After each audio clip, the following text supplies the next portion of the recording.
De retour entre nous exclusivement sur les ondes de TV Rogers. On va parler de psychologie et problèmes de santé mentale parce qu'une personne sur 5 va souffrir de troubles psychologiques dans sa vie et c'est vrai aussi pour les étudiants. On va parler avec Nathalie Freinet. Bon matin. Bon matin.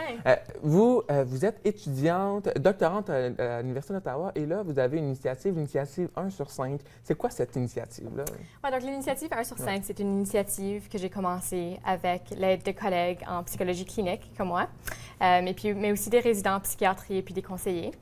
On a fondé l'initiative l'an passé en septembre pour faire la promotion justement de la santé mentale sur le campus et puis dans la communauté aussi. Pourquoi? Parce qu'il y avait un besoin. Les jeunes, j'imagine, est-ce qu'on a des services, assez de services dans les universités? Ou... Oui, maintenant c'est sûr qu'il y a quand même plusieurs services qui existent. Puis c'est sûr qu'il y a eu plusieurs avancements à ce niveau-là dernièrement, au cours des dernières années.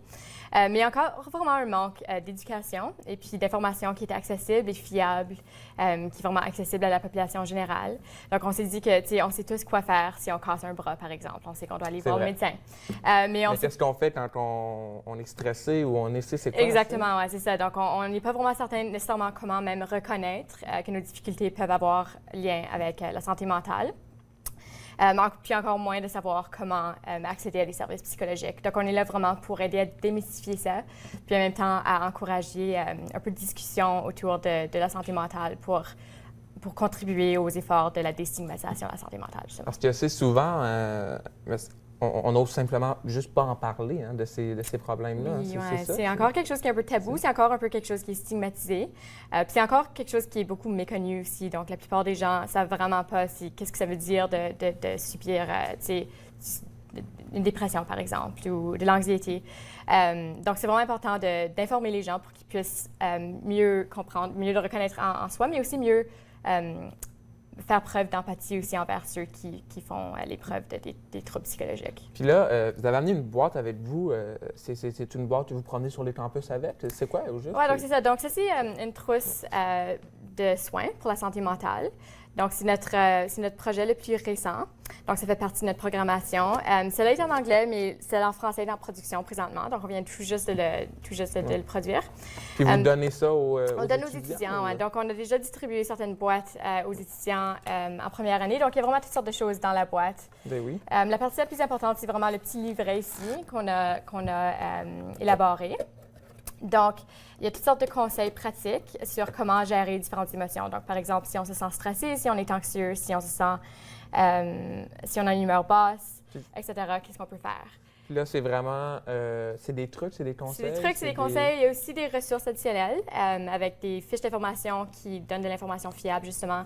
Et puis aussi, il y a toutes sortes d'outils qu'on peut utiliser pour nous aider à surmonter des émotions qui sont difficiles. Il y a aussi toute une section sur comment accéder à des services psychologiques et puis aussi comment appuyer quelqu'un qui passe à travers un temps difficile. Puis en plus de ça, il y a aussi différentes composantes qui sont là pour promouvoir, par exemple, l'hygiène du sommeil, qui est très importante au bien-être psychologique. C'est vrai qu'on oublie souvent, surtout quand on est étudiant, là, on passe souvent nos nuits à boire notre café et à terminer nos dissertations. Mais on oublie que les besoins de base sont vraiment à la base. Puis il y a une raison pourquoi, comme il faut absolument... C'est tellement de base qu'on oublie souvent de les mettre en valeur, mais c'est vraiment à la base de tout, puis c'est absolument essentiel qu'on réponde quand même à nos besoins de base. Donc. Puis les étudiants, vous avez un bon accueil de votre initiative? Oui, vraiment, ça a été incroyable la réponse qu'on a eue à nos programmes. Donc, on offre aussi des ateliers aux étudiants. Donc, c'est des ateliers interactifs et courts qui offrent toutes sortes d'informations sur comment reconnaître les signes et les symptômes, comment appuyer quelqu'un qui passe à travers un temps difficile, comment accéder à des ressources psychologiques aussi. Et puis, on a eu probablement 200 étudiants qui ont passé par nos programmes l'an passé.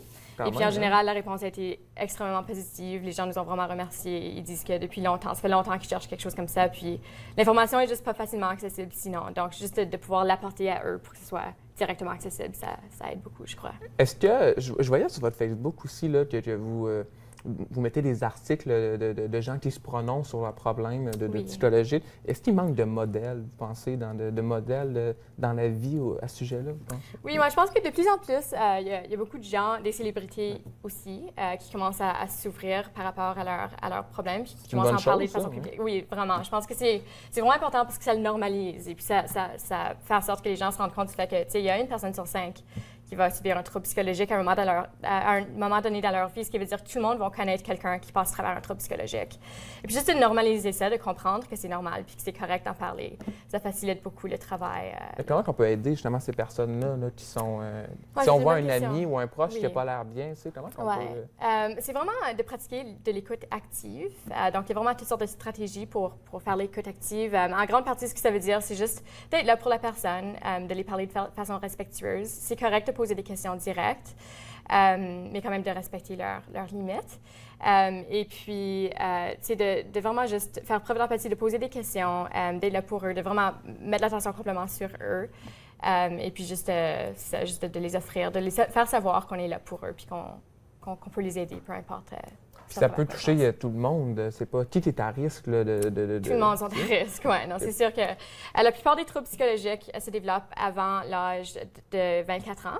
Donc, 3/4 des troubles psychologiques vont commencer à se développer entre les âges de 14 et 24 ans. C'est jeune, ça. C'est très jeune. Les étudiants. Exactement, ouais. C'est en grande partie pourquoi c'est tellement important d'avoir des initiatives sur le campus en tant que tel, parce que c'est vraiment une population qui est très, très touchée par les débuts des troubles psychologiques. Puis c'est à ce moment-là vraiment qu'il faut cibler là-dessus, parce que c'est à ce moment-là qu'ils peuvent aller trouver des ressources pour les aider dans ces...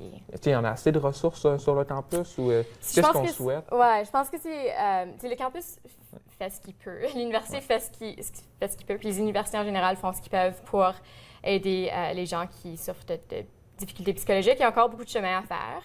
Mais je pense qu'il y a eu beaucoup de ressources qui se sont ajoutées dernièrement, au cours des dernières années. Même les associations étudiantes commencent à avoir des programmes pour les étudiants. Mais c'est sûr qu'il y a encore beaucoup de travail à faire, puis beaucoup de chemin à faire, puis surtout au niveau de l'éducation, puis c'est pour ça qu'on est là. Puis en terminant, si on veut vous voir, vous rencontrer en tant qu'étudiant, recevoir cette boîte-là, comment ça marche sur le campus? Donc, on a une page Facebook, puis c'est généralement sur notre page Facebook. Donc, on peut accéder à la page Facebook en allant au oneinfive-initiative.ca. Donc, 1in5initiative.ca. Et puis, ça va vous rediriger à notre page Facebook. Et puis là-dessus, on fait vraiment la promotion de nos activités. Et puis aussi, on indique aux gens quand on distribue les boîtes.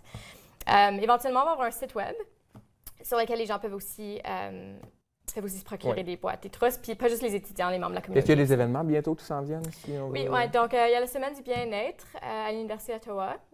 Ou du mieux-être, je crois, en novembre. Et puis, pendant cette semaine-là, on va être quand même assez actifs. On va offrir des ateliers qui sont ouverts aux membres de la communauté aussi, d'ailleurs. Donc, vous allez pouvoir trouver cette information-là sur le site web de l'Université d'Ottawa, mais aussi sur notre page Facebook aussi. Nathalie Freinet, merci beaucoup d'avoir été avec nous ce matin. Merci à vous, c'est mon plaisir. Merci beaucoup. Et restez là parce qu'après la pause, on va discuter du festival du film One World. Ça se déroule dès ce soir. Et restez avec nous parce qu'on en parle avec la présidente à l'émission Entre nous, exclusivement sur les ondes de TV Rogers.